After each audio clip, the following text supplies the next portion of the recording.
Setelah kekalahan melawan Australia dengan skor 5-1, Patrick Kluivert akan digantikan oleh Alex Pastoor. Apakah berita ini benar? Sebagai profesor, dia akan meracik timnas Indonesia untuk melawan Bahrain. Terekam kamera Alex Pastoor menggantikan kepelatihan Patrick Kluivert.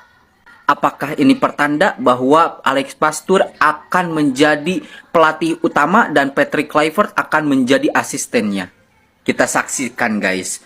Pokoknya Indonesia lawan Bahrain wajib menang. Apakah ada yang setuju, guys? Kalau Alex Pastoor menjadi pelatih utama timnas Indonesia, coba komen di bawah. Kalau melawan Bahrain kalah, maka harga mati.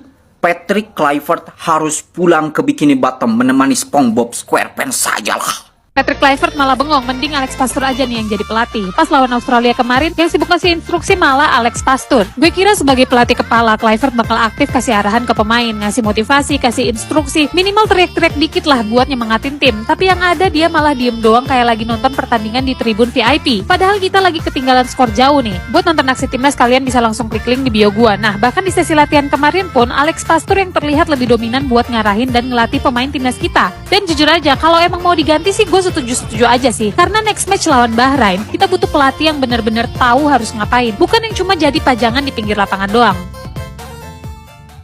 Setelah kita dibantai 5-1 dari Australia saat racikannya Mr. Kluivert, nah sekarang pemberitaan terbaru Alex Pastoor bakal mengambil alih kepelatihan Patrick.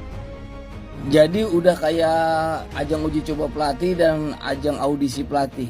Nah, dan nanti misalnya pemberitaan ini benar, Alex Pastoor yang mengambil alih kepelatihannya, pelatih kepala.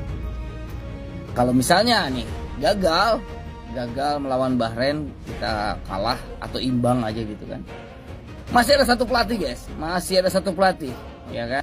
Masih ada satu pelatih yang bakal diuji coba juga di sini. Masih ada Denny Lanzat, guys ya. Nah, tapi bukan itu kali konsepnya, bukan.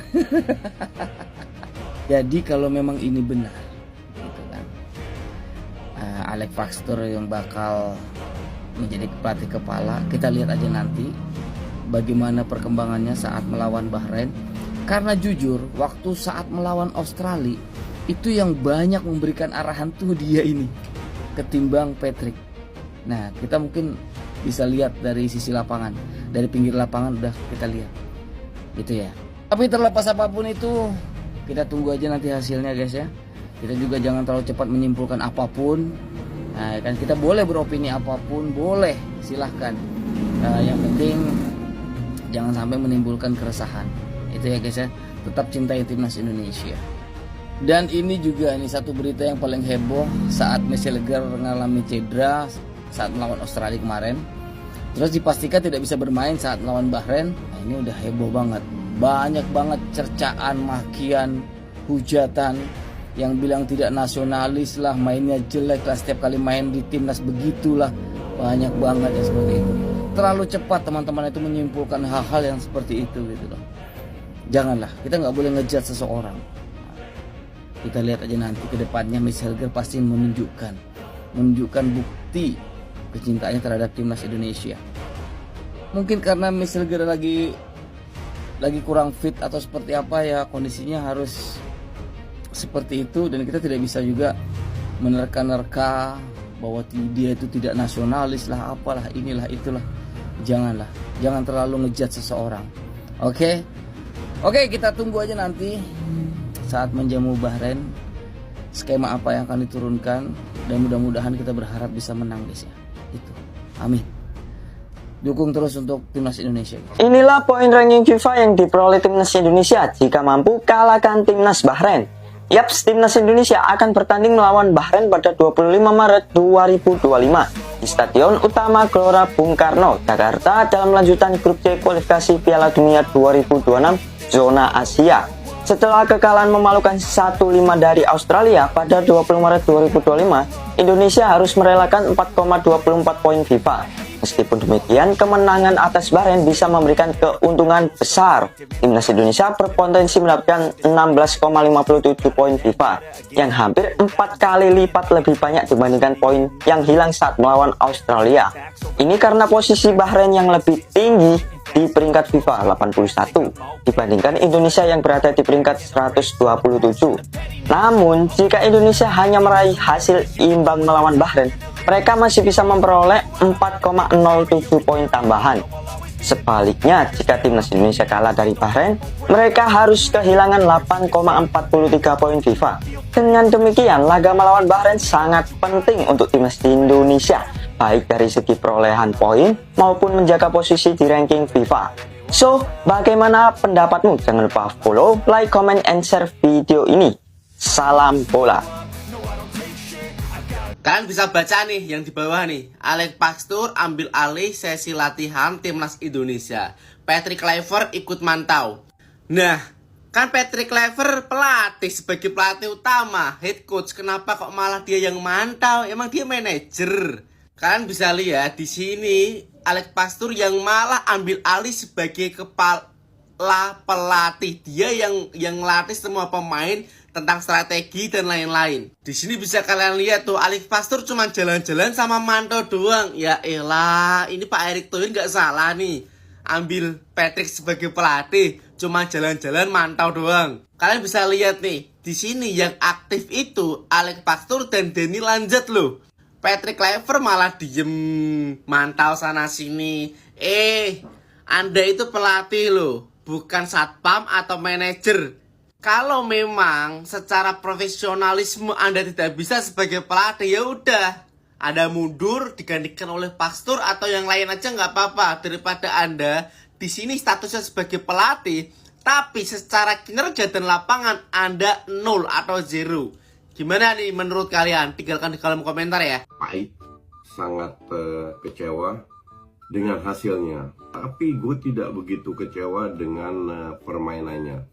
Skor 4-0 itu untuk banyak orang termasuk gue pahit rasanya ya.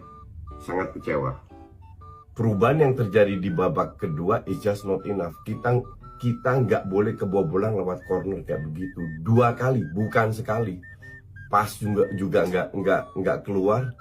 Jadi banyak yang salah. Tapi kita nggak create banyak peluang. Di babak kedua itu mungkin selain golnya oleh Romney, si Marcelino yang kepleset. Nah, ini harus dirubah semua.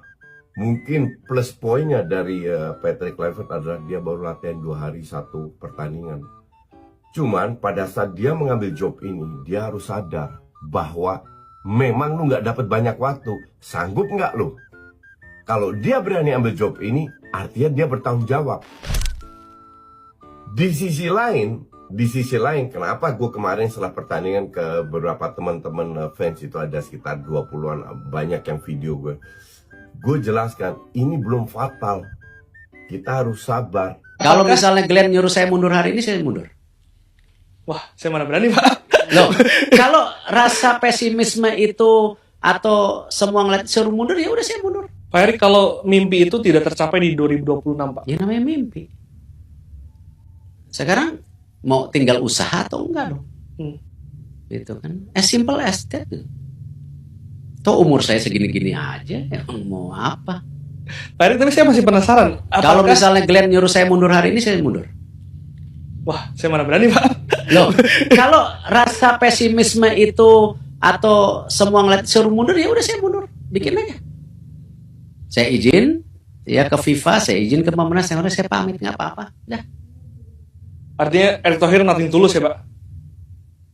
Orang waktu sama Saudi aja udah mau mundur kok. Ya kan? Gitu.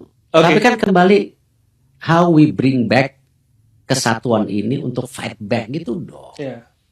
Jangan ngeliat konteksnya dipotong-potong. Oh gagal, mimpi. Oh si ini hebat, si ini kurang. Nggak bisa, ini semua teamwork. Ya kan? Nggak bisa dipecah-pecah. Oh ini program, ini pelatih, ini pemain. Nggak bisa dipecah ini. Gitu. Yeah, satu kesatuan itu ya Pak? Itu harus kesatu. Yang Bapak kemarin bilang ya, federasinya bagus, Iya. pemainnya bagus, pelatihnya juga. Iya. Ya kan? Nggak bisa dipecah semuanya gitu. Dan Sangat tidak fair kalau dilihat, oh senior. Loh, putrinya gimana? U17-nya gimana? U20 semua berprestasi kok.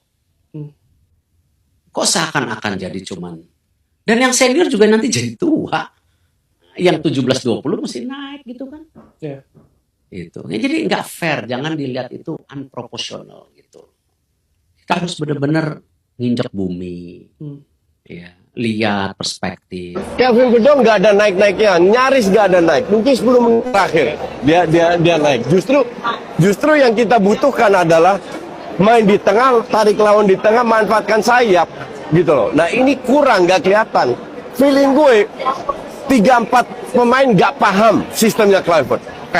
Bang Cokan, Nggak paham. ini emang udah paling bener tuh kayak gini ya. Emang udah paling bener dari awal tuh harusnya tuh kayak gini. Gue trauma lawan El Kanguru kemarin ya. El Bintang Laut 1 tuh ya udah kebobolan, malah senyum-senyum. Jelang lawan El Minyak Bahrain besok tanggal 25, Alex Pastor akan mengambil alih kepelatihan Kluivert. Gue setuju banget kalau ini mas. Setuju 100%, 1000%, 100.000%, 1.000.000%, 1000 kuadriliun segala macem. Kalau itu LO Plus anjir, kalau itu Pertamina kalau itu ya. Tapi gue setuju gue mah mending Alex Pastor ya, mending Alex Pastor. Lagian ya waktu lawan El Kanguru kemarin kelihatan siapa yang lebih berwibawa, lebih cocok sebagai pelatih ya. Alex Pastor malah lebih banyak berinteraksi dengan para pemain di pinggir lapangan.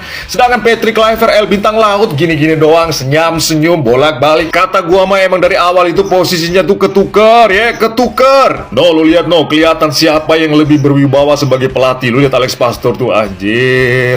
Tuh El Bintang Laut malah nangkir dong di belakang. Emang CV-nya emang pelatih nih ya. Alex Pastor emang pelatih CV-nya. Kalau El Bintang Laut lebih ke asisten pelatih memang. Aduh, semoga menang lah besok lawan Bahrain. Tolong ya Om Alex ya, please ya 3 poin ya. Amin.